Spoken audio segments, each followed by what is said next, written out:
We told him how important it was. It was passionate. I talked about my trip to Ukraine, where I met soldiers who had Russian artillery in range with the drones they have, but had no ammunition to fire at them.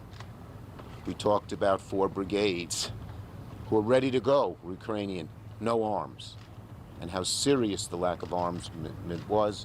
And it was the consensus in that room: Zelensky and Ukraine will lose the war if we don't get the arms and don't get them quickly. The speaker brought up the border.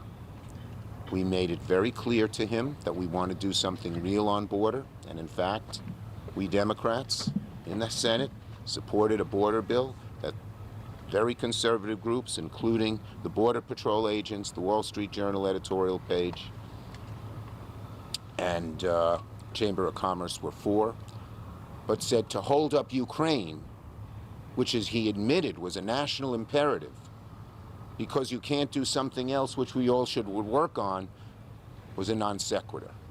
There was no logic. There's a logic to solving the border. We want to solve it.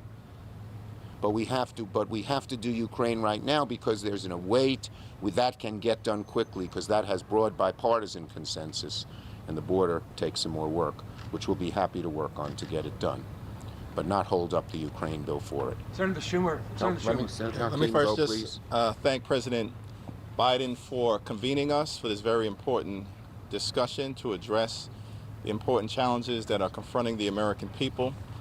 It was an intense meeting, it was an honest meeting, and ultimately it was a productive meeting.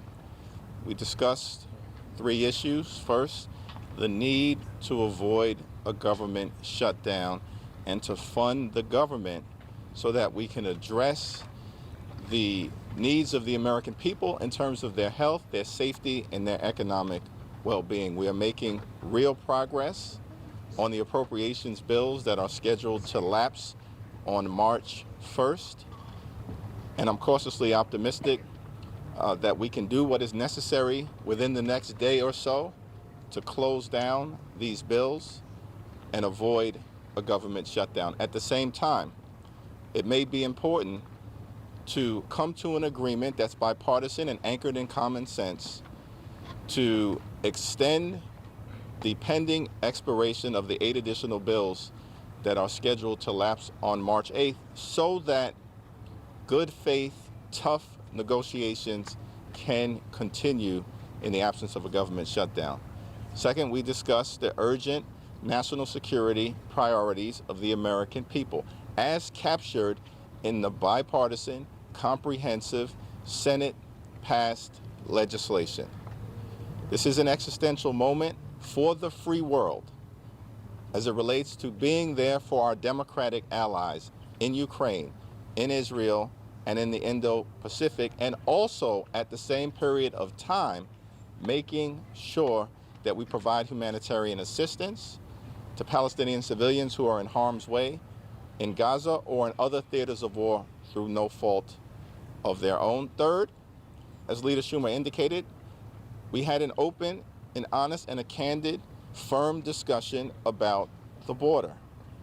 We all agree that we have a broken immigration system and there is a need to address the challenges at the border in a thoughtful, bipartisan way. As Democrats, we support a safe, a strong, a secure, and a humane border. We just need our House Republican colleagues not to play politics and engage in political stunts relative to the border, but to sit down, as was done in the Senate, and enter into good faith discussions about fixing our broken immigration system. As Democrats, we stand ready to do just that. We want to go to House Speaker Mike Johnson at the podium at the White House. Let's listen. President, just he and I in the Oval Office. Let me say this. When I showed up today, my purpose was to express what I believe is the obvious truth, and that is that we must take care of America's needs first. When you talk about America's needs, you have to talk first about our open border.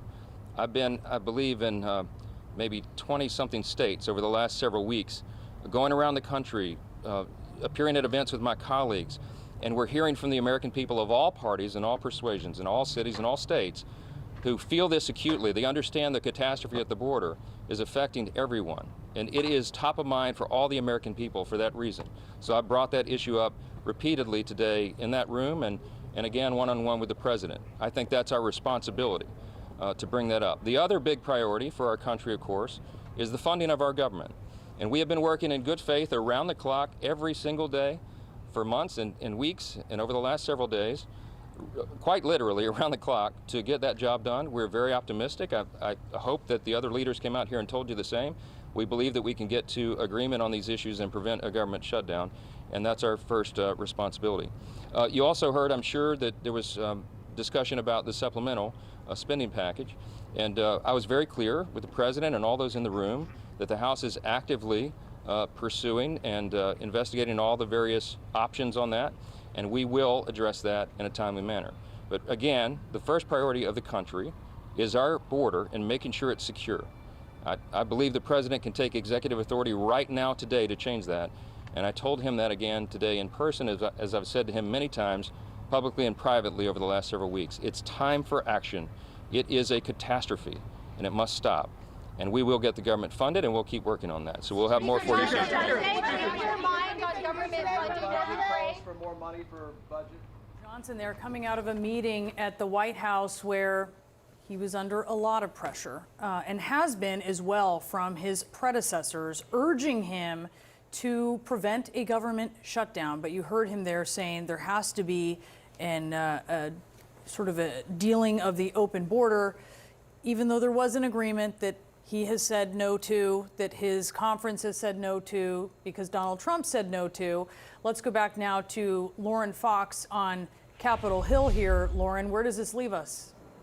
Yeah, certainly he kind of laid out the series of issues that they discussed, and he notably said that he had a one-on-one conversation with the president where he did bring up once again the issue of the border. I want to talk about the border issue first, because I think what he's arguing here is that House Republicans want to see action on the border before they are willing to do something on Ukraine. Of course, as you pointed out, the Senate had been negotiating a bipartisan agreement. The House Republicans rejected it swiftly after it was released, after coming under some pressure from Donald Trump not to agree to that Senate negotiated package. And then the whole thing really fell apart. And what you've heard from Democrats and what you've heard from the White House is that was your opportunity. But it seems in this case, Speaker Johnson making it clear House Republicans want to see action on the border before they move forward with Ukraine. So that remains a key sticking point, despite the fact that it does sound like from Schumer there was immense pressure put upon him, reminding him of what is at stake in Ukraine, reminding him that time is of the essence on the battlefield. The other issue that he said repeatedly is that they are working to avoid a government shutdown. He believes that they are going to be able to avoid a government shutdown. I did not hear specifics about how they are actually going to do that over the course of the next 72 hours, because they certainly don't have a lot of time. What I have been told from aides that are talking and close to this process is that they have closed out many of the issues that had been sticking points, but there are still a few of them that remain outstanding. And you might be really close, you might be on the cusp of a deal, but until you close out those final issues, you really do put yourself in a position where you can stumble backwards into a government shutdown. And I think right now that is what we are watching on Capitol Hill. They may have all intents and purposes of avoiding one, but unless the negotiators and the principals, which you just heard from, agree on what those final bills are going to look like, it becomes very difficult to see how this can move quickly in Congress. So I would say after hearing from Johnson, after hearing from Schumer, they are optimistic, but there is no guarantee that a shutdown is going to be avoided at this point. And here we go again. Lauren Fox on the Hill for us. Let's bring CNN senior political analyst Mark Preston back with us. What is your reaction to this meeting? Because it seems like a lot of circular talking where you have Johnson saying there has to be this addressing of the open border. But remember, there was a border agreement that was worked out in the Senate, and he quashed it. So where does that leave things? Crafted by Democrats and Republicans in the United States Senate, and President Trump came out even before the bill was put out publicly and said that he wasn't for it. Look, it's a political issue for him. Right now, we know that President Biden and former President Trump are both going to be down at the border on Thursday. This has become an explosive issue, and of course, we've seen some horrific stories that have come out, in the past week. This young woman who was murdered down in Athens, Georgia, and its tie with that being somebody who came over here illegally and had let go. So this is a very potent political issue when it comes to that. When the government shuts down, or could the government shut down, that's an incredible amount of pressure now being put on the speaker's shoulders, because he has people within his own conference who are telling him that a shutdown is better for him, which we all know it's not. If it makes you feel any better, I have already put evac on alert. He's ready to go if it comes to that. General, I can assure you. Hey, General, let me into the war room to see you, so I had to hack my way onto this frequency. This better be critical, Willie. Sir, come on, what is it now, please? Okay, couple of things. I'm running low on the dough. I was thinking about taking a couple of months sick leave, maybe starting today. And, oh yeah. I intercepted a transmission from Megatron. Then send it through. Yes, sir, right away, sir. And so I was so dang weird, good on me, let us know. This is your last warning, insects. Relinquish what remains of the Allspark. So who's the insect? You? What? Who's the insect? Protect you. They were defeated on our world, and we will defeat them here. This was just a diversion. Security, please bring him up. Rabbit, she's already inside. Deeds! Give me an update on that reserve. Boss readiness. What was his name? What was it? Evac, sir. Right, evac.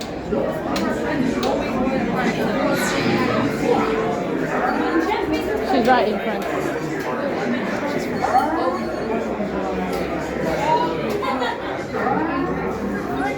We're facing a heavy sustained attack. They appear to be after the Allspark. General! General!